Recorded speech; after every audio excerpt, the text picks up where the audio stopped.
Okay. Hello, everyone. Welcome to another episode of the Training and Tangents podcast with myself, Benjamin. I'm giving myself the full title. And I assume it's Thomas. I'm It is assuming Thomas Thomas. is Thomas. Yeah, there you go. In today's episode, we are going to be taking some of the questions that you guys have submitted. So, firstly, thank you for submitting your questions.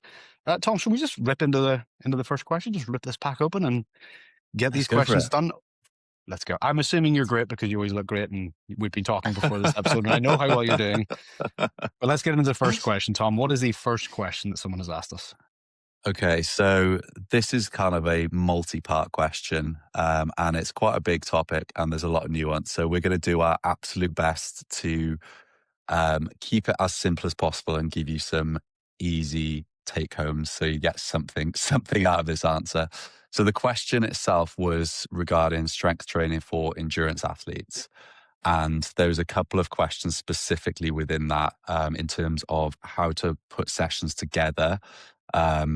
Should you do stuff on the same day? Should you do it on a different day? What should in-season training look like versus off-season? And with your strength training, how heavy should it be versus how many reps should you be doing? So this is pretty much like a very, Somewhat. very big topic. Yep. And Yep. there's a lot of nuance, and it's going to obviously depend on lots of things that like the endurance sport that you do, whether that's running, cycling, swimming, etc. But what Mhm. I'm going to try and do, and what we're going to try and do, is just go through to start with the main benefits you'll get from adding some strength training in as an endurance athlete, um, Yep. but also the drawbacks and the things that kind of stop people from wanting to a lot of the time. Mhm. And then we'll go into answering those questions specifically. So, from a benefit perspective, um, I think one way to sort of like frame this that's quite a nice way to look at it is like if you're an endurance athlete, your endurance sport will help you build performance, but endurance sports generally are bad for helping you train for longevity. And what I mean by that is like a lot of the time, like obviously running, cycling, swimming, they're all very, very repetitive movements, and over time you'll build the skill of doing that movement to the best, like the best of your ability. But by doing that, you are also going to be neglecting certain ranges of motion. Certain muscles are going to atrophy from not being worked. And there's going to be certain adaptations that will happen to your body over time that will probably make it harder for you to stay within that sport. So adding in some strength training will help you to um, avoid and offset some of those adaptations that will probably limit and hinder your longevity within that sport. Mhm. So that would be kind of point number one. So, for example, like As cyclists. I was going to Sorry. say, yeah, look, we could probably jump into some examples of maybe movements that or exercises that might reduce some activity. So I mean, you Oh, go ahead. yeah, It sounds like we're on the exact same yeah, page. So cycling is a good one. The fact that you're in that fixed position for a yeah, long period, again, it being endurance based, the fact that you're bent over for that period of time, your hip flexors, your lower back could be, it's going to get smashed after that. I've not done yeah. any, other than paddleboarding 80 miles. I've not done many endurance things, but I did do for a long time, or for actually a month. I did the assault bike and I did 20 kilometers every day. Don't recommend it. Do not recommend it. But even after that, like I could feel my hips starting to stiffen up. And in fact, random story here again, tangents, we all love them. I was doing that whilst I was playing flag football. And on the 29th day, I'd done it 29 days in a row. On the 29th day, it was a Sunday. I went to go play flag and I went to reach for someone's flag just across my body and my back Yeah. popped and I just hit the dirt. I couldn't stand up. I've got a video of me trying to stand up, like crawling on all fours, trying to stand up again. And what I realized was that because I've been sitting in this fixed position, in the same plane, any form of rotation, my body was just not ready for it. So that's my Yeah. story of why you shouldn't What neglect other modalities. can I just ask you a question? What? Why? Yeah. Why? You know what? I don't even know. I think I was just bored one day and I was like, hey, I should probably get fitter. So of course, like most people, that we always, we always tell people, no, just, build it up, build it up. No, I just thought, you know what, 20K, that couldn't take that long. It did. And yeah, I just wanted to do it for a month. But the funny thing is that day 29, when I hurt my back, I then ended up not getting the full month. I thought, oh, you know Yeah. what it was? I thought each month I'm going to do something new every single day Okay. for a month. And that was what I picked. And then I stopped because I Yeah. went too fast too soon and then ended up crawling. But yeah, I'll have to send you over the video of me trying to stand up. But dude, it was horrible. I had to crawl on all fours to my car. Yeah. Unbelievably painful. So sorry. Yes, as you were saying, Yeah. some exercises, Yeah. some activities will just by their nature reduce your exposure to certain movement patterns, and then therefore can create some injury. So you're saying cycling, Yeah. uh, So, running. yeah, so yeah, what you were talking about is obviously sort of like a very like or a relatively acute Yes. or short term thing, like things tightened up over that period while that you were doing that. But there Hmm. will also be some like longer term changes if you like just focus on doing your endurance stuff and don't do any strength work for a long period of time. And I'm talking like months or years rather than sort of A month, like a weeks single for month. this. Yeah. But like for example, like cyclists, over time, probably upper body sort of bone density might drop off just from like using your legs lots, but not really using your upper body, and like you say, being kind of in that hunched over position. Yep. So that was like the example I was kind of I was thinking of that there from that perspective. Hmm. And on top of that, I think a lot of people worry very much about kind of performance. And in the short term, when you're starting to add some strength work in as an endurance athlete, you may see a little bit of a drop off because you've got this additional fatigue. But Yep. actually, having like having some level of like strength work within your program is going to be really important for helping like your power production over time and also like your overall efficiency a lot of the time. Like that I think a lot of people like as an endurance event goes on, particularly if it's a long endurance event, um, you'll probably notice sort of fatigue starts to creep in, like positions might change, like you'll lose kind of your sort of good posture for like performing as well as possible. And actually having some level of strength training is actually really good for kind of fatigue resistance from that perspective. And yeah, keeping sort of posturally and kind of structurally in a really good position.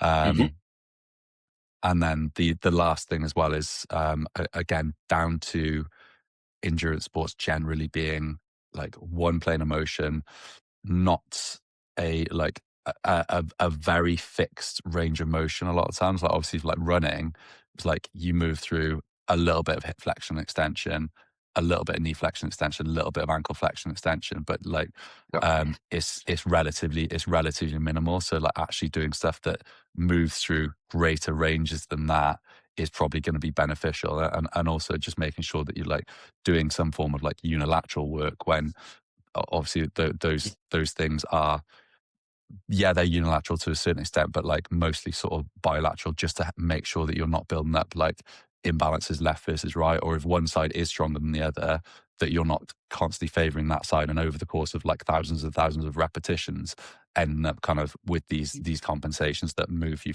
Yeah. Yep. further away from being sort of balanced with that. Hmm. um so It's also yeah, worth noting those, here. It's also worth noting here. Nobody is perfectly balanced. No one's going to have a direct 50-50 Vitruvian man like performance.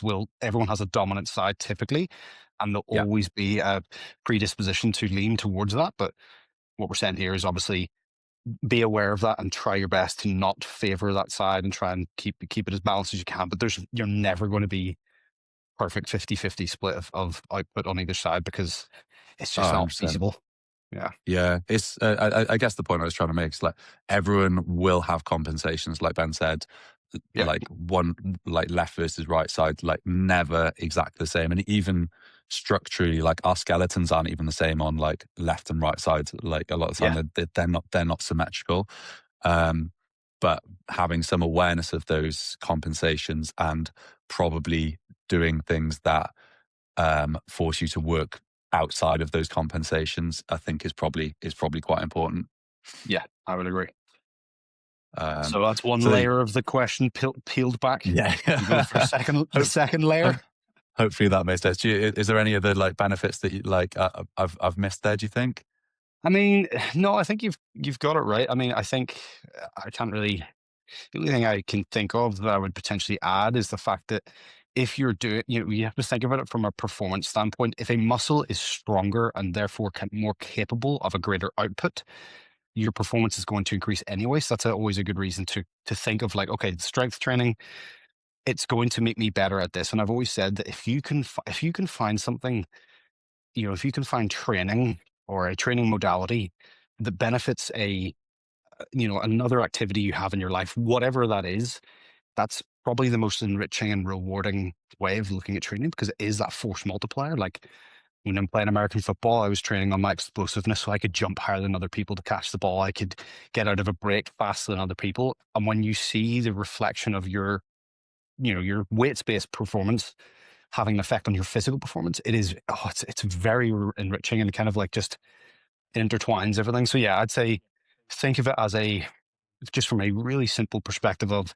the stronger, more capable your muscles are, everything you have in your body, the better your performance is going to be, and the more reward you're going to get from engaging in that experience. Because as you get better and better, you're going to be like, okay, this is now. There's nothing better than feeling like you're improving on something. Yeah, So yeah, that's the only other thing I would potentially add to it. So first layer peeled definitely. back, second layer of this question. Let's go.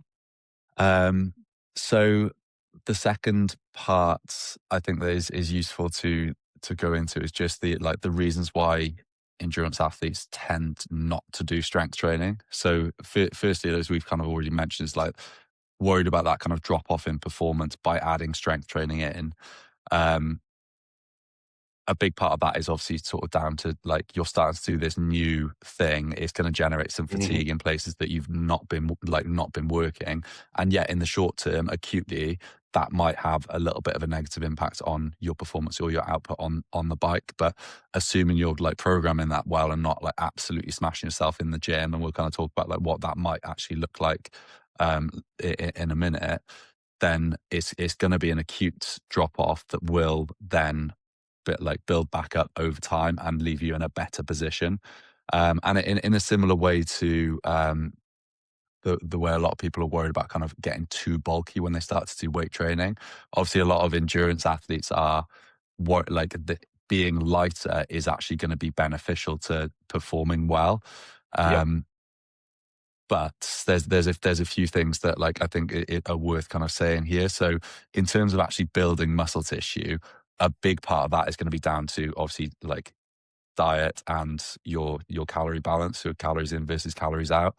So one thing Hmm. to kind of be aware of if you're an endurance athlete and you're just starting strength training, the strength training session is going to expend less calories than an endurance session. So like you might need to adjust your calories down slightly to accommodate for that. Yep. Um, Secondly, if you look at what you're actually doing, and if you're focusing sort of more on strength work and um, actually like trying to get some quality practice of movements in and moving the bar like as quickly as possible, you, unless you're doing like specific hypertrophy work where you're pushing sets really really close to failure, you can get a really solid strength benefit without getting like much hypertrophy sort of stimulus anyway. Hmm. um and then the last thing that I would sort of add to this is just to say that um there's also the worry about sort of doing less specific sports training in favor of doing in favor of doing some strength work. But I think it's a case just like looking at the benefits and drawbacks of doing either activity. And a lot of the time, it's that sort of all or nothing mindset, isn't it? We got an idea of like, this is what I do, this is what I've always done, or this is Yep. what I used to do, and not being so attached to that you can be like, okay, like maybe like I'm doing 60 miles a week or 60 kilometers a week at the moment. Do I need to be doing that much, or can I scale that back and replace some of that with some strength work? So a lot of the time, it's like the more of an activity you do, the less benefit you get from it in terms of it's I can't remember the name of the curve. It's like an exponential curve in terms of the law of diminishing returns. So you do like Yeah, yeah. the first bit of what you do is you'll Toothpaste. get It's the toothpaste.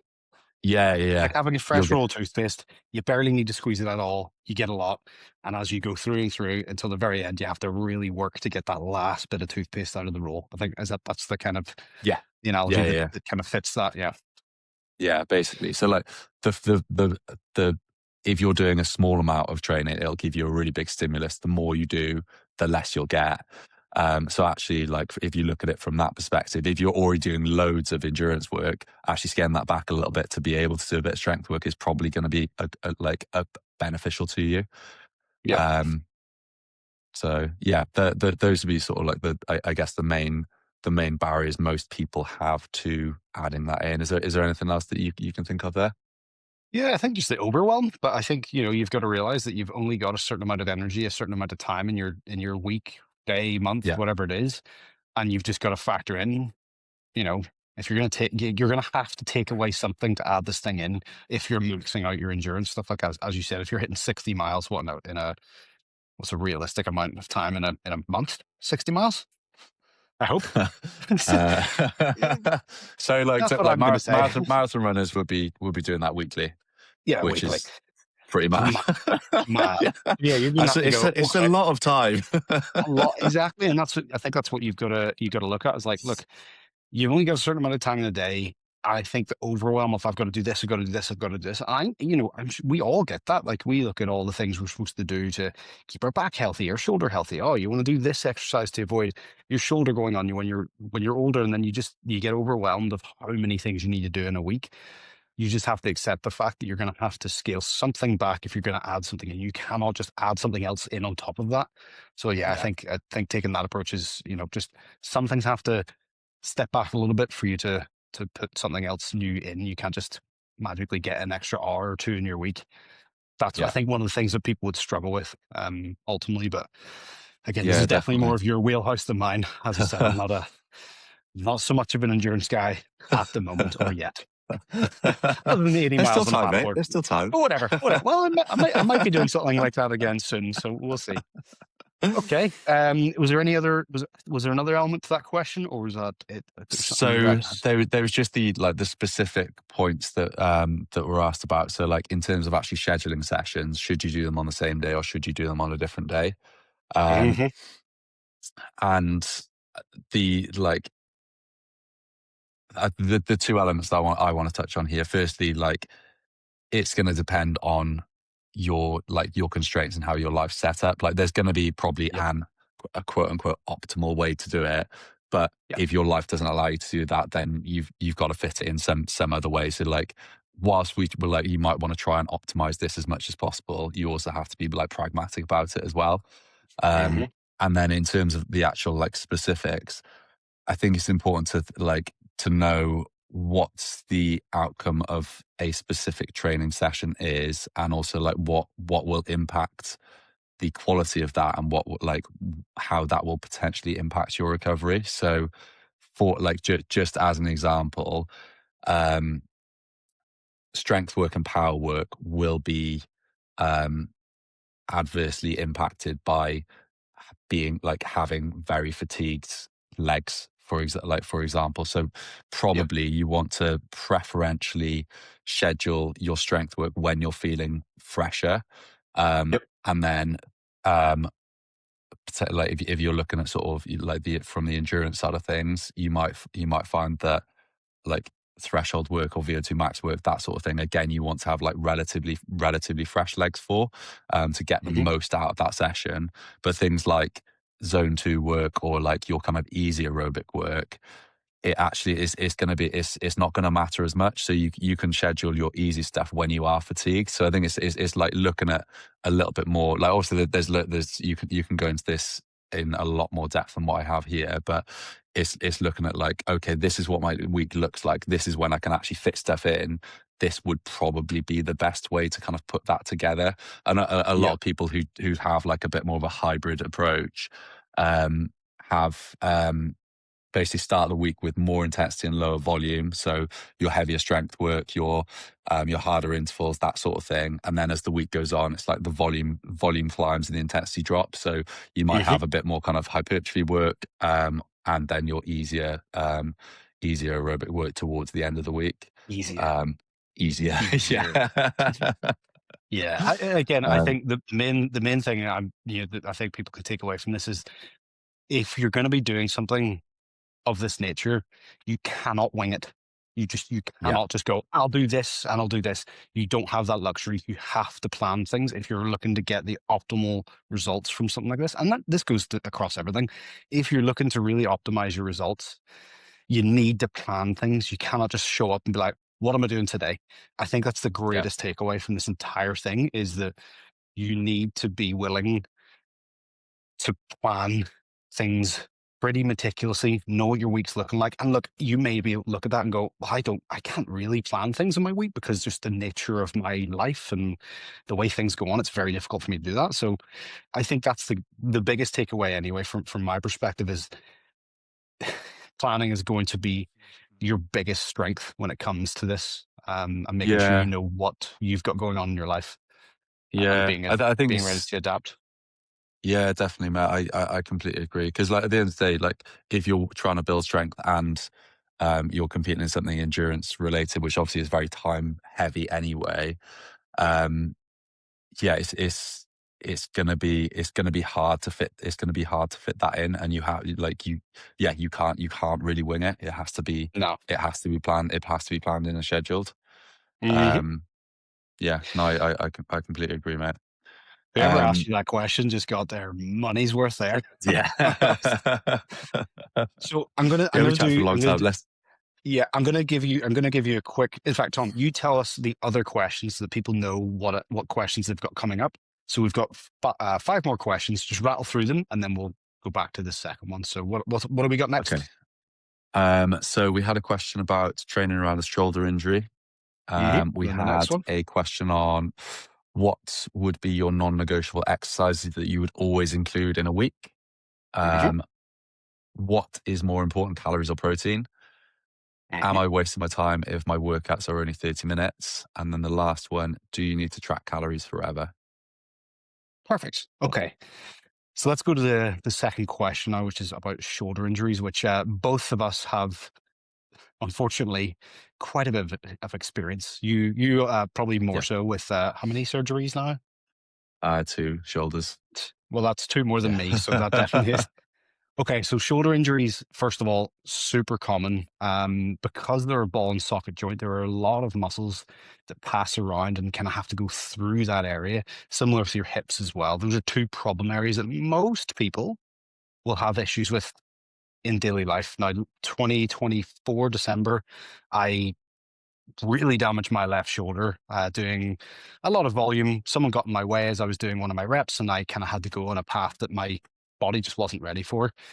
And then trying to put my arm in the jacket of my well jacket, I felt my arm crack, and for the next mm, 15, 16 months, my shoulder has been yeah, just in a lot of pain. In fact, it was only in the last 2 weeks I've been able to press decent amount of weight again without too much, if any, discomfort in my shoulder.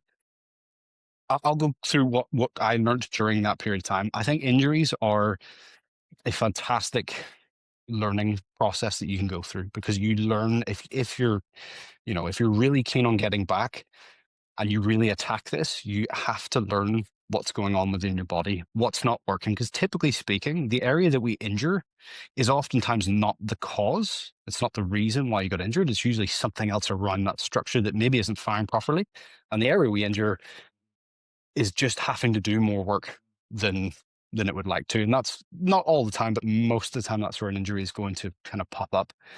So the cool thing about an injury, again, this is the perspective I take, is that it does force you to learn about the body. And for me personally, the more I learn about the body, the more amazed I am at how incredible it all works together, like how muscles all work in patterns and synchronicity, and how if one muscle isn't working, the other one can take its load, and obviously not being a great thing. But one of the things I learned when I was going through the rehab was train in a pain-free range.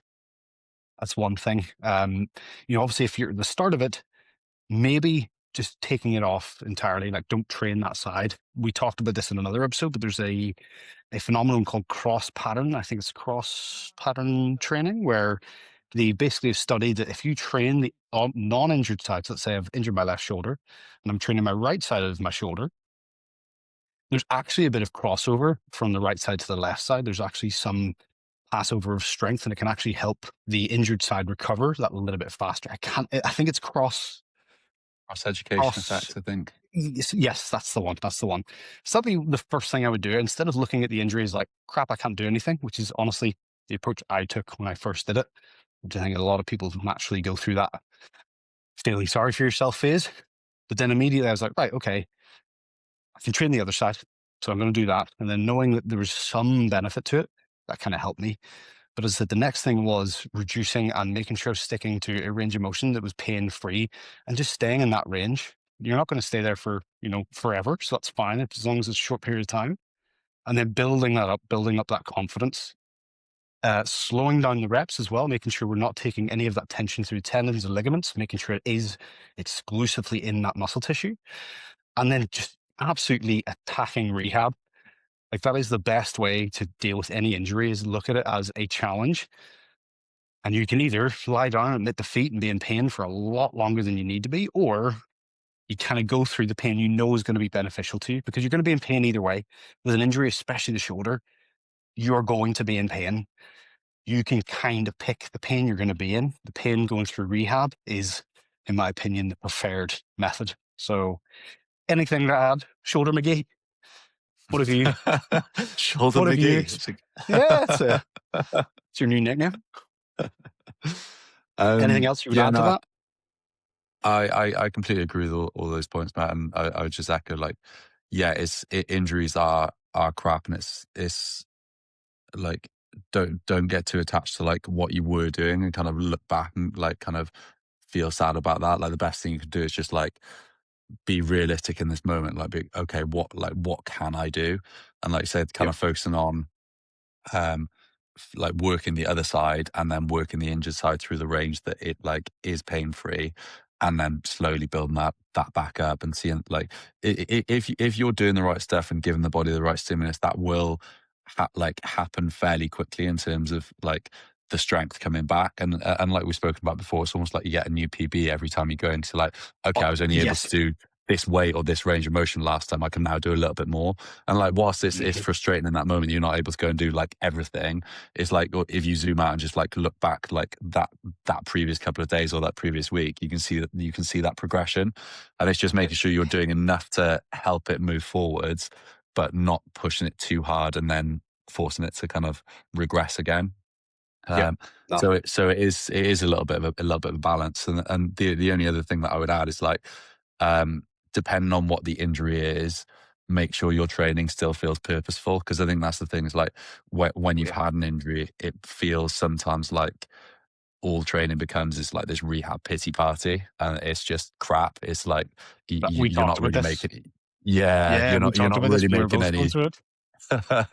Yeah, you're not really making any progress. Like, training just becomes like, it's just not, it's not fun, it's not purposeful anymore. So Yep. even in the short term, it's like, okay, cool, I've got this injury, it might take me 6 weeks to kind of recover fully from that. Is there something lower body based that I can go and do? Or should I get on a bike and go and like add in a bit of like aerobic work, for example, and try and like PB something on there, like changing the focus slightly to make your training engaging whilst the tissue is healing. You're kind of building that back up to where it was. I think is one of the best things you can do for your training when you do have an injury. Yeah. I said, just to put a nail on that one, just change your perspective on it. Rather than get Yeah, pissed off about what's going on, be like, right, okay, can't do that. What can I do? And I think that's the best way yeah, to approach any injuries. definitely. Okay. So I Next believe the question. next question, yes, is non-negotiable Non. exercises? Yeah. I tried to So remember it. You've got it in text, so go for it. I tried my best. that's a good memory, mate. Yeah, tried. Yeah, is like, what would be your non-negotiable exercises that you would always include in your week? Shall I start this one? Yeah, I was asking you that question. Oh, okay, that's fine. Thank you. So considerate. It's like it's a Q&A or something. Yeah. So to be honest, I'm going to answer this from my perspective, but I'll then kind of give you a greater perspective on it as a generalized look. So pull-ups would be the thing for me. I love Yeah. doing pull-ups. It's something I don't feel like it's a non-negotiable in terms of like, it has to be there. It's just something I really, really enjoy in my session. Yeah. So or my training approach. So I'd say it kind of does become non-negotiable for me because it's something I enjoy so much. But other than that, like there's nothing, I've said this so many times before, but exercises are built for everyone and yet no one in particular. There's no exercise that you need to have in your program because, as I said, everyone's built different. Some people are going to get way more from something than others. And also, that's kind of, if there was a best exercise, I mean, air quoting again, if there was a best exercise, for everybody in the world would be doing the exact same programming. Every gym would have the exact same piece of equipment, kit, but that's not reality. So to answer it, there's nothing that I have that I'm like, I have to have this in my program. Now, what I would say is instead of looking at specific exercises, look at movement patterns rather than exercises. So we've got a couple of patterns that our bodies typically do. We've got vertical push, which is pressing things above our head. We've got vertical pull, which is pulling things, basically the opposite direction. So think like a lat pull down or a pull up. We've got horizontal press. So it's like push ups, anything involving like pressing away from the body, pulling towards the body, hinging. So think like deadlifts, RDLs, stiff leg deadlift, glute extensions as well. And then if you want to include, a squat pattern is another one. And then a carry, they're kind of the typical movement principles. Rotation, you can throw that in there too. But I think as long as you're including something of those movements, so pushing above the head, pulling above the head, pushing away from the body, pulling towards the body, squatting, hinging, carrying, rotation. Now, those are 8 movement patterns. If you can find an exercise that fits those, I think that's a pretty good way of structuring your programming. Don't get married to a specific exercise. Understand it's the principle of the exercise that's more important. Anything to add? Is there anything I know you love your pull-ups and your dips. Those are your two Yeah. like But that's I would say like that's a what bit you more do of a kind every of single preference. circumstantial Yeah. thing, as in like I've got a chin up and dip bar at home, so it's really easy for me Yeah. to do them. Whereas Mhm. from a lower body perspective, I've got a couple of kettlebells, but if I had to train lower body at home, it would mean I'd have to do something single leg to make them hard enough. And the thought of doing high rep single leg stuff doesn't fill me with joy a lot of the time. Yeah. So um, yeah, No, thank you. yeah, no, I think like say it's about finding an exercise within like an upper body push and pull and a lower body hinge and squat pattern to just slightly shorten your lists and like an exercise that is comfortable for you to do, that you can go through a good range of motion with, um, is progressible either like with like ideally with more load and that you enjoy doing, and put that like have them as your sort of non-negotiables. And I think it's like having this like if you're going to kind of um do just like the bare minimum on a weekly basis, which is what this is kind of about really. If it's like, okay, if I'm going to do nothing else, like what am I going to do in a week? I'll probably try and make sure those exercises that you've chosen for that, for these like movement patterns are the same, so that you can see that little bit of progression. Yes. You know what you did last time. You can maybe try and add a rep or a little bit of weight compared to the last time. Because even if you're doing like just a couple of sets on each of those, you can still make a little bit of progress. Like, yes, it might be Oh yeah. slightly slower, but that's I guess that would be the only thing that I would add is like it doesn't really matter what they are as long as they fall into those movement patterns.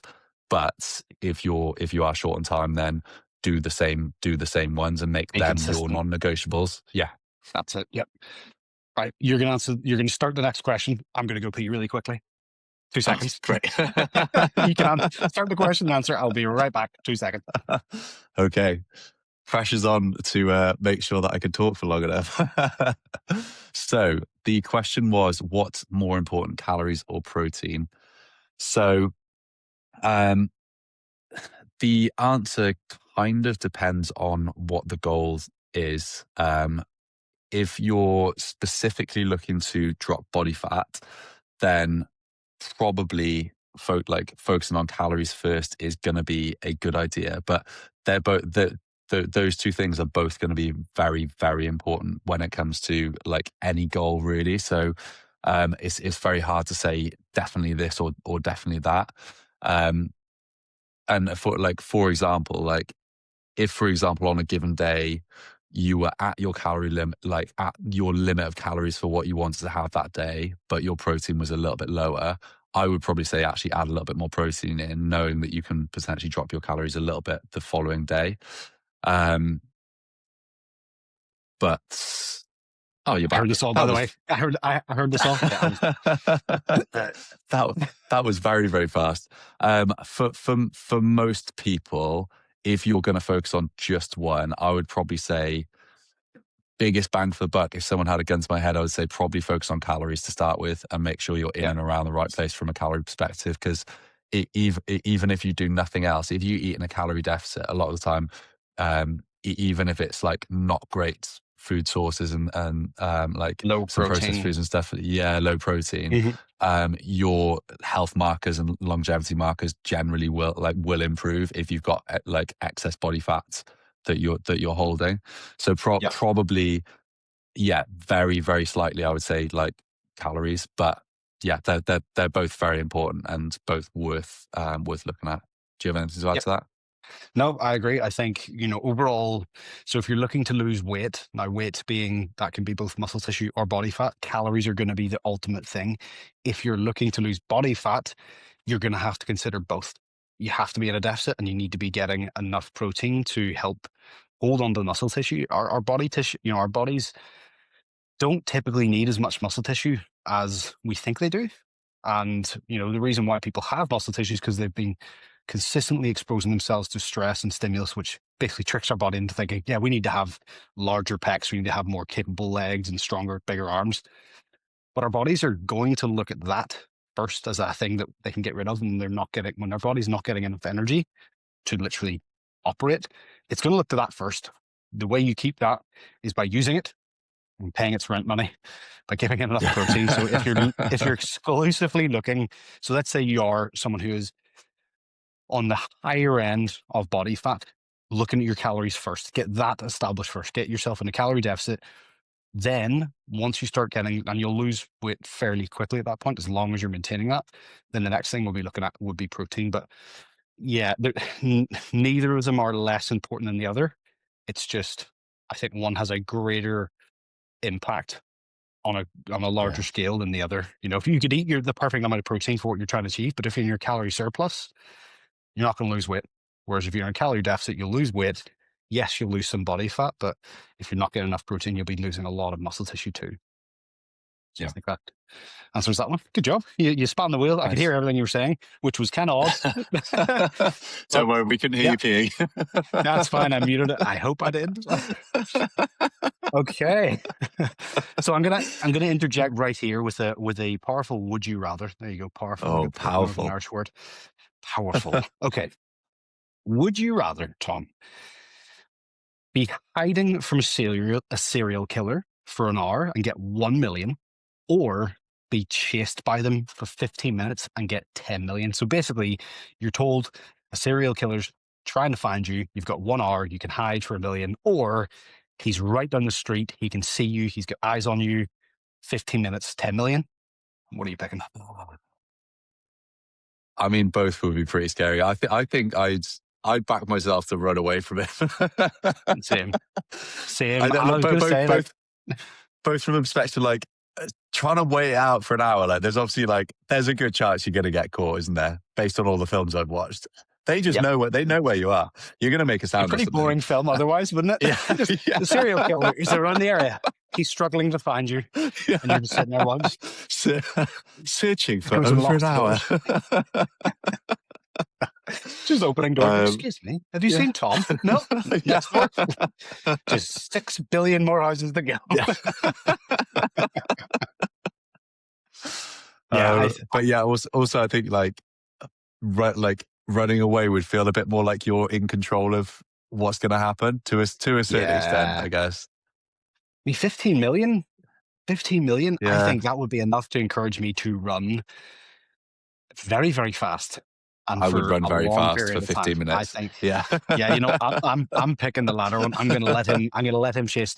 Again, now then you go into the like, who is he? Because if it's an Yeah. NFL like standard of athlete, then I'm like, maybe we'll just climb up a big tree and just Yeah. have a gun. It's pointing downwards. But yeah, I'll pick the 15 million. Thank you very much. Okay, Yeah. on to question number 5. This is about the efficiency of workouts, I believe. Am I wasting my time if my workouts are only 30 minutes? Do you want to go first? Yes. No. Next question. No. So this is something that I think a lot of people misinterpret or misunderstand, that a workout duration is what makes it a good workout. We've talked about this in the past. The duration of a workout has very little impact on how good or how effective that session can be. We've seen lots of people who go to the gym and spend 2-3 hours in the gym, don't really change much. Now, that's absolutely, if they're doing it for a social reason, that's absolutely fine. But if you're looking to get results, you've got to get rid of that idea that a shorter workout is less impactful than a longer workout. So, for example, at the moment, I'm actually trying to structure my training just to get myself back into the flow of things. I'm trying to break it down to the point where the workout is so accessible for me. That's the word I would probably use best here. I want to make every single workout as accessible as possible. Now, if I look at a workout and go, that's going to take me 2 hours, my brain immediately kicks into gear and goes, well, I'm just throws up a plethora of excuses as to why I shouldn't do that slash can't do that. Whereas if I know I'm Yeah. looking at my program, I'm like, that's going to take me half an hour. Cool. That's much, much easier for me to engage with. And my brain cannot, it still tries, but it cannot make up as many validating excuses as to why I should do that, because I'm like, look, it's half an hour. That half an hour is going to pass. If you just get moving, you can have a very effective, workout. And yeah, I think time is not, obviously within certain reason, or, within certain parameters, time is not going to be the dictator of whether a session is going to be efficient or effective. Yeah. So Yeah. yeah, something is better than nothing. Completely agree, mate. And it's like Anything else? similar to the no, I was just going to reiterate the point I made earlier about Mhm. the like when you're looking at training, the first bit of training, if you only do one set, that set will have like an exponentially bigger stimulus than every subsequent set that you do after that. So even if you just do like one hard set on like your main movement patterns, that's going to probably, like, for most people at very least, maintain like where you're Yep. at. If like some people like will still potentially even make a little bit of progress doing that. Mhm. So yeah, and I'd say if like the point I made on one of the podcasts, if you're short on time, focusing on intensity over volume is probably going to be a really good idea. So making sure you're pushing those sets as hard as you can on that day, and not worrying about doing less is going to be a better use of your time, and you're going to get much more out of that. Agreed. Agreed. Question Right, number, last oh, question. Question number my pen just 6. exploded. Oh. Just exploded. It's right. Just popped out the back there. Anyway, sorry. Yes, continue. Question number um, 6. Last question. Ben, do you need to track calories forever? No. Short answer, no, you do not. I think we've got to remind ourselves of what the purpose of tracking calories is, from a step back perspective. Tracking calories is not about seeing these numbers going in and marrying yourself to these numbers. It's about pattern recognition and information. You're tracking calories to give yourself an understanding of what you're doing. If you don't know how many calories you are consuming in a day, it's going to be very difficult to get whatever insert goal here. It's going to make it very, very difficult. If you're trying to lose weight, you don't have any idea how many calories you're eating. It's going to be tricky. Now, there are obviously alternative ways of doing this, but when you're tracking your calories, you're getting a much better understanding of what the values of what you're putting into your body are. I think that piece of information is extremely valuable And I think it's a part of the whole process and the whole, if you're looking to make this a long-term thing and more of a lifestyle thing, I think it's really important to know what you're eating and the values of them.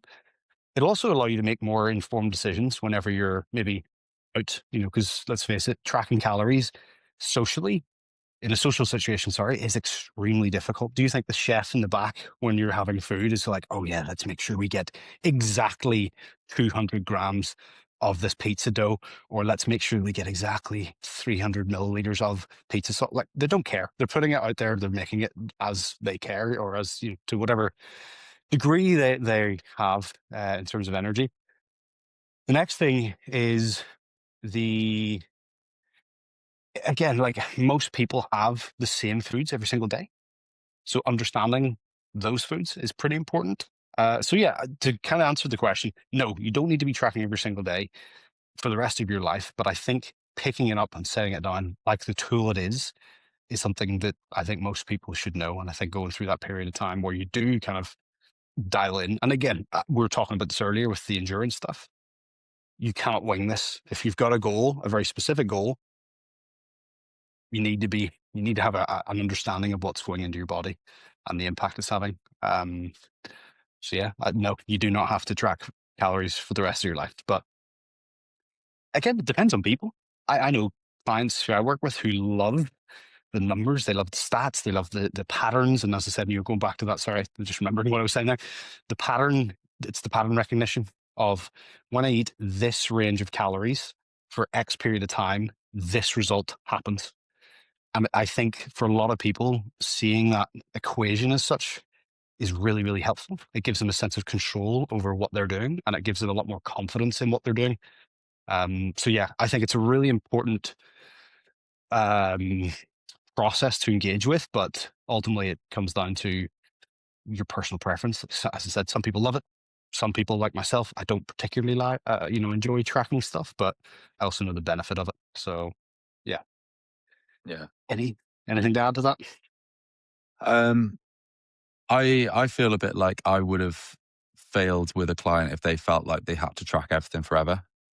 Yeah. Um, I completely agree with you. I think it's going through phases and picking it up as a tool, particularly initially, Mhm. like building some awareness of what you're eating, is a very very useful thing to do. And I think like longer term, that does give you a bit more flexibility because rather than just kind of constantly guessing whether you're in and around the right amount, or particularly if you've successfully lost some weight in a deficit, but you've not been tracking, I think it sometimes makes that harder than coming out back into kind of maintenance because you don't know what your starting point was in a deficit. Yeah. It makes it much harder to then know, oh, how much more should I eat at this point. Mhm. But the analogy that I like is the dimmer switch. Like if you like you said, if there's a time where you've got a very specific goal, like you're okay, cool, like next 6 weeks I want to drop this amount of body fat, or I want to like have a like go on a cut, or like be in a deficit for a period. Actually like dialing that switch up and probably like tracking a little bit more is going to be useful because you're going to build more awareness of what's going in, and you're probably going to have a little bit more accountability because invariably a lot of people end up like there's calories that they don't account for that they kind of consume on a day-to-day basis. So I think it's Yeah. really useful from that perspective. But longer term, sort of once you've built that awareness, knowing what's in the stuff you eat most of the time, and then like doing it by eye to a certain extent. If you need to drop back in and out of it like for periods, then yeah, you should do that. But I also don't think it should be a case of like you need to I think it feels very like all or nothing, or sort of like on or off. Like you're on a diet, so you're tracking. You're off a diet, so everything else kind of goes out the window. It's like Slacking. what I would always Yeah. try and do is try like build that awareness like with a little bit of tracking so you know roughly where you are, but over that time like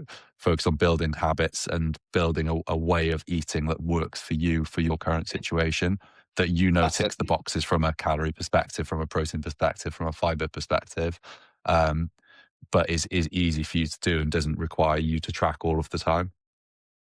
I mean, it's literally what I'm currently doing. I'm doing a bit of a recomp at the moment, hence why I'm walking it during this podcast. If you are watching, But I'm not looking at things as I'm looking at everything I'm doing, all decisions I'm making from a perspective of, is this sustainable for me? Is this, could I foresee myself doing this as just, is this how I make my lunch? Is this, the breakfast I have? Are these the foods that I include? Everything I'm coming from the perspective of, is this something I could do long term? And if I do have a specific goal, what would I do to adjust these habits rather than knowing the exact macro breakdown? So, for example, yesterday I posted in my stories, like, usually I have 3 pizza wraps for my lunch, but I don't really need 3. I could eat 3. Don't get me wrong, but I don't need 3, so I reduced it down to 2. I'm getting more efficiency from the foods I'm choosing because I'm not going through as much chicken every single day. So again, there's different ways of doing things, but yeah, I think tracking your food and having an idea and having that information, it's just going to improve your confidence in your decision making, which I think is such a crucial thing from a coaching perspective that we want our clients to have. We want them to have confidence in their decisions. And yeah, Yeah. tracking calories will Mhm. definitely fill in those gaps that people maybe don't feel as confident in when it comes to nutrition. Yeah. So it's all 6, isn't it, Definitely. Thomas? That is Benjamin. That is all 6. Okay. I was hoping you would say that. So if you have gotten to the end of the podcast, thank you so much for listening. We really appreciate the questions that you have submitted. If you can, make sure you share, like, if you know someone would benefit from this really simple, practical information, please share it with them. We'd massively Yeah. appreciate it. Other than that, we'll see you in the next one. Love you. Yeah. Goodbye. Goodbye.